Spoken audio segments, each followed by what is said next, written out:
আজকে যে বিষয়ে কথা বলবো তার প্রাসঙ্গিকতা গতকাল মমতা বন্দ্যোপাধ্যায়ের বক্তব্য থেকে উঠে এসেছে। খুব স্পষ্ট ভাষায়, দ্ব্যর্থহীন ভাষায় স্পষ্ট করে বলে দিয়েছেন যে জোটে তিনি একাই থাকবেন, অর্থাৎ জোট হচ্ছে না তাহলে এ বাংলায়, এটাই কি ধরে নেব আমরা? কারণ একদিন কংগ্রেসকে কাঠগড়ায় তুলছেন, একদিন বামেদের তুলছেন। অধীর রঞ্জন চৌধুরীকে গুরুত্বহীন বলছেন, তারপরেই বামেদের কাঠগড়ায় তুলছেন। জোট না হওয়ার দায় একের পর এক অন্যান্য শরিক দলগুলোর উপর চাপানোর চেষ্টা করছেন মমতা বন্দ্যোপাধ্যায়। নিজের দিকে ঝোল টানছেন, বলছেন আইএনডিআইএ জোটের নামকরণ তিনিই করেছেন। কিন্তু আজকে অন্যান্য শরিক দলগুলোকে কি ততটা গুরুত্ব দিচ্ছেন? জোট যদি ভেস্তে যায় তাহলে তার দায় কি অস্বীকার করতে পারেন মমতা? উনি বলছেন যে বিজেপির বিরুদ্ধে নাকি তিনিই একমাত্র লড়াইয়ের ময়দানে রয়েছেন। স্বাভাবিকভাবেই ক্ষোভ বাড়ছে কংগ্রেস সিপিএমে। আর এই জায়গায় দাঁড়িয়ে জোটের ভবিষ্যৎ কি তাহলে বিষ বাও জলে? এমন কি বললেন মমতা বন্দ্যোপাধ্যায় যার থেকে এই বক্তব্যগুলো বা এই প্রশ্নগুলো সামনে আসছে? মমতা বন্দ্যোপাধ্যায়ের গতকালের সেই প্রতিক্রিয়া শোনাবো আপনাদের। কি বলেছিলেন মাননীয়া, শুনুন।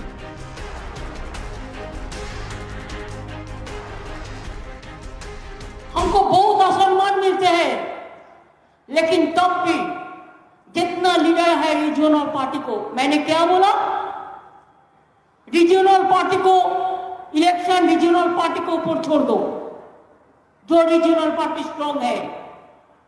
आप 300 सीट में आप अकेला लड़ो, हम मदद कर देगा, हम आपका कोई सीट में हम नहीं लड़ेंगे। वो लोग क्या कहते हैं, हमको जो मर्जी हो हम करेंगे। एक बात याद रखना, बीजेपी को मदद मत करो। बीजेपी का अगर तुम लोग मदद करोगे कोई, तो अल्लाह का कसम आप लोगों को कोई माफी नहीं करेगा, हम तो माफी नहीं करेंगे।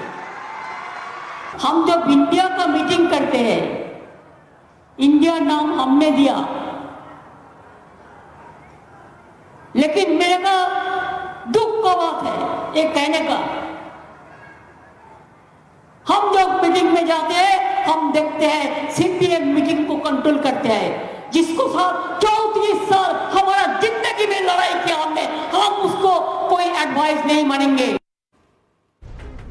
এই যে বারবার এ ওর হাত শক্ত করছে, সে তার হাত শক্ত করছে, এই ধরনের বক্তব্যগুলো সামনে আসে, নির্দিষ্টভাবে কোনো পলিটিক্যাল এজেন্ডা না থাকলেই কি তখন এই ধরনের বক্তব্যগুলো সামনে আসে? কেন বারবার এই ধরনের বক্তব্যগুলো মাননীয়া তোলেন? কেন এই কথা বলছেন যে একবার কংগ্রেসকে কাঠগড়ায় তুলছেন, একবার বামেদের কাঠগড়ায় তুলছেন? খুব স্বাভাবিকভাবেই ওনার যা ভূমিকা, ওনার যা কার্যকারিতা এবং ওনার যা বক্তব্য, সেগুলোকে সামনে রেখে কিছু প্রশ্ন আপনাদের দেখাবো। একে একে সেই প্রশ্ন দেখুন। প্রথম প্রশ্ন, মমতা বন্দ্যোপাধ্যায় আইএনডিএ জোটের নামকরণ করার দাবি করছেন, তা কতটা সঠিক? কি বলছেন কংগ্রেস এবং সিপিএম নেতারা এর প্রেক্ষিতে? জানাবো আপনাদের। দ্বিতীয় প্রশ্ন, মমতা বন্দ্যোপাধ্যায় দাবি করছেন যে জোটের বৈঠকে সিপিএম এর মিটিং পরিচালনা করছে, তবে কি কংগ্রেসের সঙ্গে বনিবনা হচ্ছে না তৃণমূলের থেকে সিপিএম তথা বামেদের উপরেই কি বেশি ভরসা করছে কংগ্রেস?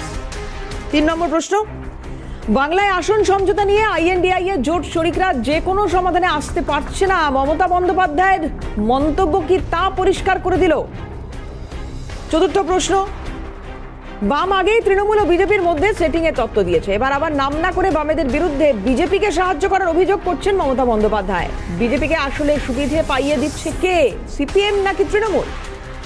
শেষ প্রশ্ন, সংহতি মিছিল করে তৃণমূল নেত্রীর দাবি বিজেপির বিরুদ্ধে তিনি একমাত্র লড়াই করার ক্ষমতা রাখেন, অন্য কোনো দল রাস্তায় নামেনি বলে আইএনডিআইএ জোটের 2 শরিক কংগ্রেস ও সিপিএমকেই তিনি কাঠগড়ায় দাঁড় করিয়েছেন। স্বাভাবিকভাবেই এতগুলো প্রশ্ন উত্তর খোঁজার চেষ্টা করব আমরা। আমাদের সঙ্গে যারা প্যানেলে আজকে উপস্থিত রয়েছেন তাদের সঙ্গে আলাপ করাই। আমাদের সঙ্গে রয়েছেন রাজনৈতিক পর্যবেক্ষক অনিন্দ্য সিংহ রায়, আমাদের সঙ্গে রয়েছেন কংগ্রেস মুখপাত্র শক্তি মৈত্র, রয়েছেন ডিওয়াইএফআই নেতা আশরাফুল আমিন। প্রত্যেককে স্বাগত জানাই আমাদের এই অনুষ্ঠানে। আমি প্রথমে একটু শক্তিবাবুর কাছে আসবো। শক্তিবাবু, একটু জানার চেষ্টা করি যে মমতা বন্দ্যোপাধ্যায় আইএনডিআইএ জোটের নামকরণ করেছেন, উনি বলছেন, একটু জানবো আপনার কাছ থেকে যে আইএনডিআইএ জোটের নামকরণ এককভাবে কি কেউ করেছে? আজকে দেশবরেণ্য নেতা নেতাজি সুভাষচন্দ্র বোসের 127তম জন্মদিন। তার প্রতি শ্রদ্ধা জানিয়ে, তিনি প্রাক্তন কংগ্রেস সভাপতিও ছিলেন, তার প্রতি শ্রদ্ধা জানিয়ে আমি আপনার প্রশ্নের যথাযথ উত্তর দেওয়ার চেষ্টা করব। এবং আমি যে কথাটা বলবো খুব পরিষ্কারভাবেই বলবো। ইন্ডিয়া জোটের নামকরণ কেজরিওয়াল প্রস্তাব করেছিলেন। সেখানে বিভিন্ন রাজনৈতিক দল ছিল যারা এই ধর্মের নামে দেশ বিভাজনের বিরুদ্ধে একটা জোট গঠন করে। সেখানে যখন নামটা প্রস্তাব করা হয় তখন সেখানে কংগ্রেস ছিল, সেখানে কেজরিওয়াল ছিল, মমতা বন্দ্যোপাধ্যায় ছিলেন, অখিলেশ ছিল, সমস্ত যারা আজকে ভারতীয় জনতা পার্টির বিরুদ্ধে জোটে দাঁড়িয়েছেন। এটা একা মমতা বন্দ্যোপাধ্যায়ের কৃতিত্ব নয়। তার কারণটা হচ্ছে এই প্রথম দিনই যদি মমতা বন্দ্যোপাধ্যায় দাবি করেন যে তার নাম, তিনি নামটা কেজরিওয়াল প্রস্তাব করেছেন, তিনি সমর্থন করেছেন, এবং অন্যান্য যারা যে সমস্ত রাজনৈতিক দলগুলো ছিল, এবং সর্বপ্রথম যেটা বলা একান্ত প্রয়োজন, ভারতবর্ষে ভারতীয় জনতা পার্টির বিরুদ্ধে 300-র অধিক আসনে একা কংগ্রেসের সঙ্গে বিজেপির লড়াইটা হবে। সেখানে আঞ্চলিক দলগুলো যদি সহযোগিতা করে তাহলে ধর্মের নামে যারা দেশে বিভাজন তৈরি করতে চায়, ভারতবর্ষের সার্বভৌমিকত্ব, ভারতবর্ষের নির্দিষ্ট ভূখণ্ড, ভারতবর্ষের সংবিধান, ভারতবর্ষের অর্থনৈতিক উন্নয়ন, ভারতবর্ষের শিল্প উন্নয়ন, যারা ধর্মের নামে, রামের নামে দেশটাকে বিভাজনে তৈরি করে দিতে, তার বিরুদ্ধে লড়াইটা সংগঠিত হয়। তাই মমতা বন্দ্যোপাধ্যায় যদি কথা বলেন, আমি মাননীয় মুখ্যমন্ত্রীকে শ্রদ্ধার সঙ্গেই জানাচ্ছি যে তার এই ধারণাটা সম্পূর্ণ ভ্রান্ত। বেশ, আশরাফুল আমিন রয়েছেন, তার কাছে যাই। আপনার কি মূল্যায়ন, এই জোটের নামকরণ মমতা বন্দ্যোপাধ্যায় একার কৃতিত্ব বলতে চাইছেন, তাই কি বিষয়টা? সকলকেই আমার পক্ষ থেকে নমস্কার এবং শুভ সকালের। মমতা ব্যানার্জি যে কথাটা গতকাল বলেছেন এবং মমতা ব্যানার্জির যে বিগত দিনের সমস্ত কথা যদি আমরা একটু আলোচনার মধ্যে আনি, আমরা দেখতে পাবো স্পষ্টই যে মমতা ব্যানার্জি একজন প্যাথোলজিক্যাল লায়ার। সে ওনার নামের সঙ্গে কুমারী জোড়া থেকে শুরু করে ডক্টর জোড়া থেকে শুরু করে সমস্ত ক্ষেত্রে বারবার প্রমাণিত হয়েছে। ফলে গতকালকে তিনি যে কথাটা বলতে চাইলেন সেটা প্রমাণ করার দায় আমার নয়, আমার এখানে যিনি প্যানেলে একজন আছেন তিনি বলে দিয়েছেন। এবং আমার ক্ষেত্রে যেটা বলার, ইন্ডিয়ার নামটা সেখানে কোনো একজন প্রস্তাব করলেও সংশ্লিষ্ট যে রাজনৈতিক দলগুলো আলোচনার মধ্যে এসেছিলেন সেই সিদ্ধান্তটা সমগ্র দলের সিদ্ধান্ত। এটা এককভাবে কোনো রাজনৈতিক দল আমরা নিজেদের করব না, এবং এটা সমগ্র সেই বৈঠকের সিদ্ধান্ত হিসাবেই আমাদের মানতে হবে। কিন্তু ঘটনা হচ্ছে উনি যে কথাটা স্পষ্টই বললেন, আল্লাহ কা কসম, আমি গতকালকে সারা ভারতবর্ষ জুড়ে একটা রাজনৈতিক দল একটা ভাবাবেগকে হাতিয়ার করে ভারতবর্ষের এক মানুষকে যেভাবে একটা প্ররোচিত করলেন, আর ঠিক তার উল্টো দিকে দাঁড়িয়ে তিনি আল্লাহ কা কসম বলে সেই সমগ্র বিষয়টাকে সুবিধা করে দিলেন বিজেপিকে। দেশের মানুষকে দুটো দিকে ভাগ করার যে ষড়যন্ত্র বিজেপি করেছে গতকাল, তাকে সম্পূর্ণভাবে সহযোগিতা করেছে মমতা ব্যানার্জির এই বক্তব্য। এই আইএনডিআই জোটের নামকরণের কৃতিত্ব নেওয়ার থেকেও তিনি আরও বেশি অপরাধ করেছেন এই আল্লাহ কা কসম শব্দটাকে ব্যবহার করে। পুরো পোলারাইজেশন করার বিজেপির চক্রান্তকে সফল করার সর্বতোদোষর হিসাবে তিনি কাজ করেছেন। এটাই হচ্ছে এই সময়কালে মমতা ব্যানার্জির সবচেয়ে বড় অপরাধ। বেশ, আমি অনিন্দ্যবাবুর কাছে আসবো। অনিন্দ্যদা, যেটা জানবো আপনার কাছ থেকে, যে একবার অধীর রঞ্জন চৌধুরীকে কাঠগড়ায় তুলছেন, বলছেন ওনাকে খুব একটা গুরুত্ব দেওয়ার দরকার নেই, আর এবার বামেদের কাঠগড়ায় তুলছেন যে এই জোটের নামকরণ তিনি একা করেছেন এবং বামেদের কারণে নাকি জোটটা ভেস্তে যেতে পারে। বারবার এই ধরনের মন্তব্যগুলো করে এই জোটকেই তৈরি করার আগে কোথাও একেবারে শেষ করে দিতে চাইছেন মমতা বন্দ্যোপাধ্যায়, এরকমটা মনে হচ্ছে নাকি? প্রথমে আমাদের ডিওয়াইএফ আশরাফুল ভাইকে একটা প্রশ্ন করি, আপনারা কি জোটে আছেন? সেইটুকু কথা বলুন, তারপরে অন্য কথা বলবো। আপনার প্রসঙ্গতে আসছি, মমতা বন্দ্যোপাধ্যায়, আমি এখানে যিনি রাজনৈতিক পর্যবেক্ষক আছেন অনিন্দ্য সিংহ রায়, আমরা নিশ্চিতভাবে স্পষ্ট বলে দিচ্ছি আইএনডিআই একটি সমঝোতা অ্যালায়েন্স, এবং আমাদের পার্টির সেক্রেটারি কমরেড সীতারাম ইয়েচুরি, আমাদের রাজ্যের সেক্রেটারি কমরেড মোহাম্মদ সেলিম স্পষ্টহীন দ্বার্থহীন ভাবে বলেছেন যে আইএনডিআই জোটে পশ্চিমবাংলার মাটিতে তৃণমূল কংগ্রেসকে আমরা বিজেপির প্রতিপক্ষ মনে করি না, এবং অনিন্দদা বলুন, আমি আসবো 2022 সালের আশরাফুল, আমি আসবো, একটু বিরত করি আপনাকে। আমি একটু অনিন্দদাকে আগে একটুখানি শুনে নি কি বলছেন অনিন্দদা, আমি আসবো। ভাই আশরাফুল, সৌজন্যতা রাখুন, ডিবেট কি করে করতে হয় একটু শিখুন। আমাদের রাজনৈতিক লাইন পার্টি কংগ্রেসে ঠিক হয়েছে। কেরালাতে 22 সালের এপ্রিল মাসের 6 থেকে 10 তারিখে আশরাফুল প্লিজ, আশরাফুল দা প্লিজ, আমি একটু অনিন্দদার বক্তব্য একটু শুনে নি আগে প্লিজ। আমি আসবো, সবার কাছে আসবো প্লিজ। ভাই আশরাফুল, ডিবেট কাকে বলে শিখুন, লোকের মাঝখানে কথা বলতে নেই, এইটুকু সৌজন্যতা রাখুন। এবার আমার বক্তব্য, ইন্ডিয়া যে জোটটা, সেই জোটটা মমতা বন্দ্যোপাধ্যায় চেয়েছিলেন এই সাম্প্রদায়িক দল বিজেপিকে আমাদের দেশ থেকে হাঁটাতে, কারণ দেশ আজ বিপন্ন। এই বিজেপি দেশকে বেঁচে, গরিব মানুষ, প্রান্তিক মানুষগুলো তারা আজকে তাদের প্রাণ ওষ্ঠাগত। আজকে তেল থেকে শুরু করে, পেট্রোল থেকে শুরু করে, কেরোসিন থেকে শুরু করে, গ্যাসের দাম থেকে শুরু করে, আমাদের সমস্ত দ্রব্যের দাম যাওয়া থেকে শুরু করে, এর বিরুদ্ধে মমতা বন্দ্যোপাধ্যায় ছিলেন যে একটা জোট হোক। এই জোটের নাম ইন্ডিয়া জোটটি যেটা দিয়েছে, সেটা মমতা বন্দ্যোপাধ্যায় প্রস্তাব করেছিলেন এবং সর্বসম্মতভাবে সেটাকে অ্যাকসেপ্ট করা হয়, তারপর এই জোট হয়েছে। ভালো কথা। এখন সমস্যাটা হচ্ছে মমতা বন্দ্যোপাধ্যায় যে যেখানে শক্তিশালী সে সেখানে দাঁড়া, কারণ 37% ভোট নিয়ে নরেন্দ্র মোদী সিংহাসনে বসে যাবেন, আর বাকি 63% ভোট যারা পেয়েছেন তারা বাইরে বিরোধী হয়ে থাকে, এটা যেন না হয়। তার জন্য উনি বলেছিলেন যে যেখানে শক্তিশালী সে সেখানে বসুন। মমতা বন্দ্যোপাধ্যায় যে কথাটা বলেছিলেন সেটা প্রথম দিকে হয়তো কিছু নেতারা না, একটা বিষয় সেটা হচ্ছে এই যে বামেদের ওপর দায় চাপানো বা অধীর রঞ্জন চৌধুরী গুরুত্বহীন, এই বক্তব্যগুলো বাইরে আসছে কি করে? এগুলো তো খুব মানে ভেতরের কথা, এগুলো ভেতরে থাকুক, এগুলো আলাদাভাবে তিনি তার দলকে বলুন, এটা আলাদাভাবে যখন এই ধরনের বৈঠকগুলো হচ্ছে সেই বৈঠকে হোক, বলা হোক। মমতা বন্দ্যোপাধ্যায় বলছেন ওনাকে বৈঠকেই ডাকা হয় না, সত্যি কি তাই অনিন্দদা? বৈঠকে ডাকা হয় না মমতা বন্দ্যোপাধ্যায়কে? এবারে আমি আপনাকে বলি, বামেদের কথাটাই ক্লিয়ার করে দিই। বামেদের এত বড় তাদের সংগঠন, এত বড় তাদের ঐতিহ্য, এতদিন ধরে তারা মানুষের পাশে থেকে পশ্চিমবঙ্গে তারা শূন্যে বিলংস করছে। শুধু পশ্চিমবঙ্গ নয়, সারা ভারতের ওনাদের এমপির সংখ্যা তিনটি ওদের এমপির সংখ্যা, তাতেও ওনারা কথা বলেন। সমস্যাটা কি জানেন তো, ওনারা নিজেরা জানেন যে ওনারা নেই, মানুষ তাদের প্রত্যাখ্যান করতে গিয়ে ওনারা বিজেপিকে সাহায্য করে ফেলছেন। আপনি দেখবেন পশ্চিমবঙ্গের ক্ষেত্রে বারবার মমতা বন্দ্যোপাধ্যায় যেখানে বিজেপির সঙ্গে লড়াই চেষ্টা করছে, বামেরা সব সময় বিজেপিকে সমর্থন করছে। আমরা দেখেছি পঞ্চায়েত ভোটে, আমরা দেখেছি কিছু কোঅপারেটিভ ভোটে বাম এবং রাম একসঙ্গে ভোটে জিতেছে, এবং আমরা দেখেছি বামেদের যত পার্সেন্ট ভোট কমেছে, বিজেপি তত পার্সেন্ট ভোট বেড়ে গেছে। আজকের দিনে সেই একই জিনিস চলছে, বামরা রাম এক হয়ে গেছে। মমতা বন্দ্যোপাধ্যায় ইন্ডিয়া জোটে বারবার যে কথাটা বলছেন, কংগ্রেসকে বলেছেন এখানে কংগ্রেসকে 2টো সিট ছাড়া হবে। প্রদেশ কংগ্রেস তারা কিছু বোঝেন না, মানুষ বোঝে না তারা কি করছেন না করছেন, তাদের দেখতে পাওয়া যায় না।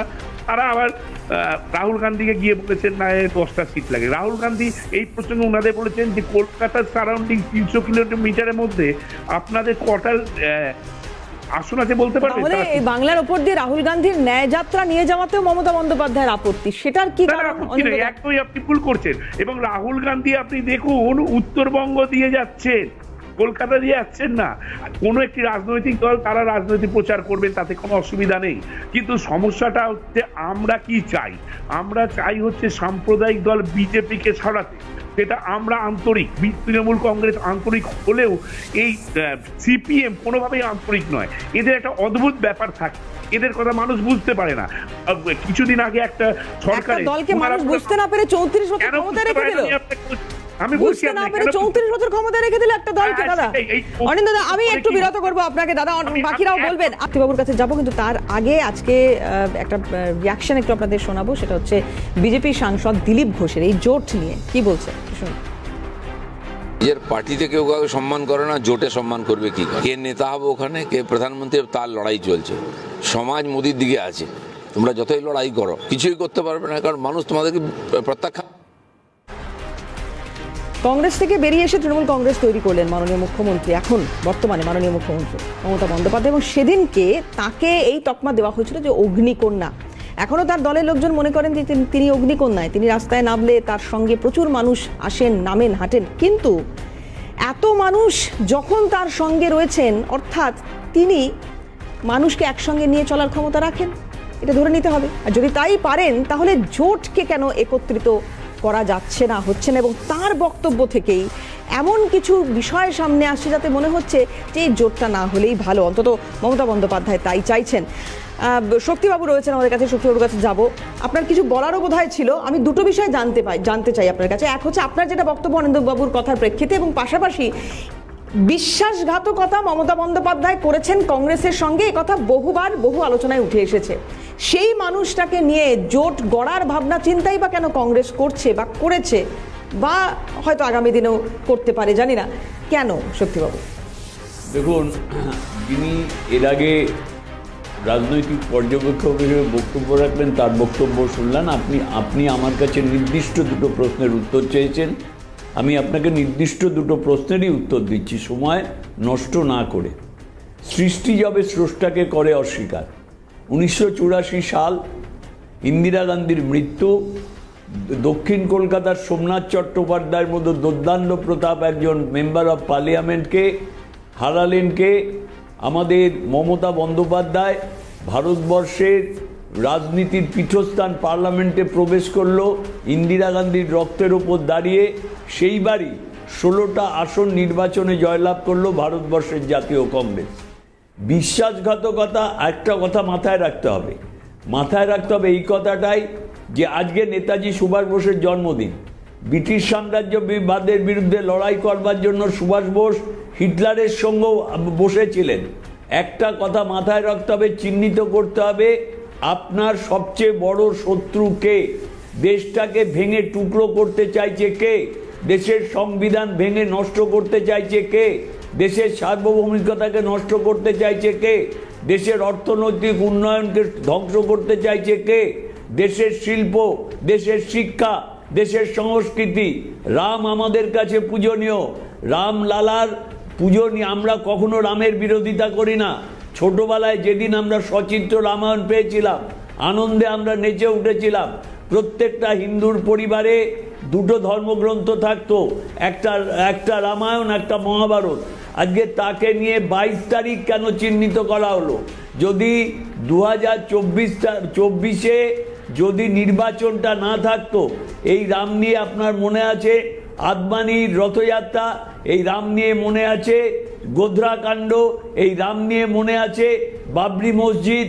আজ থেকে সংক্ষেপে একদম শেষ করতে হবে অনুষ্ঠান। তবে আমি আপনাকে বলি, যদি ভারতীয় জনতা পার্টিকে ক্ষমতাচ্যুত করতে হয়, কংগ্রেসের কাছে দেশ বড়, দল বড় নয়। সেইটা মাথায় রেখে বিগত দিনের ইতিহাসকে ভুলে আমরা চাই যে সাম্প্রদায়িকতার নামে যারা দেশকে ভেঙে টুকরো করে দিতে চায়, তাদের বিরুদ্ধে লড়াইয়ের জন্য মুখোশ পরে নয়, সামনাসামনি দাঁড়িয়ে ভারতীয় জনতা পার্টির বিরোধিতা করা এবং তাদেরকে ক্ষমতায় না আসতে। আশরাফুল দা, আমার যে কথাটা বলার, এখানে রাজনৈতিক পর্যবেক্ষকের নাম করে তৃণমূলের দালালি যিনি করছেন, আপনি শুনে রাখুন। প্রথমে এই Mamata Banerjee federal third front করার চেষ্টা করেছিলেন।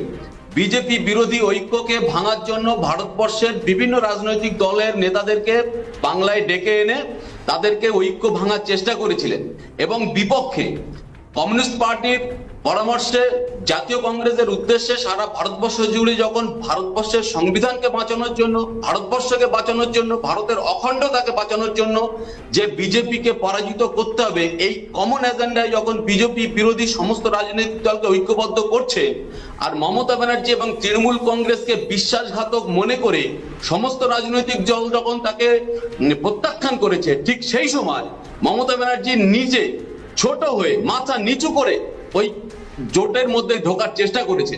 কিন্তু দুঃখের হলেও সত্যি, কোন রাজনৈতিক দল মমতা ব্যানার্জিকে বিশ্বাস করছে না, কারণ বিগত দিনের ইতিহাস সাক্ষী বহন করছে আরএসএস এর দুর্গা মমতা ব্যানার্জি।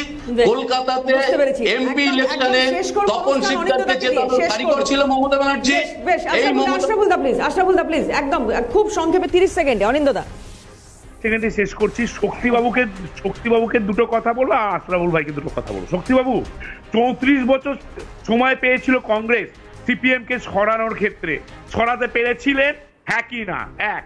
দ্বিতীয়, এই কংগ্রেস বলেছিল যে 55,000 লোক, তারা অফিসিয়াল ভাবে বলেছিলেন 55,000 লোক এই সিপিএম এর দ্বারা অত্যাচারিত হয়েছে ও মারা গেছে, করেছে এই সিপিএম, তার সঙ্গে আপনারা হাত মিলিয়েছেন।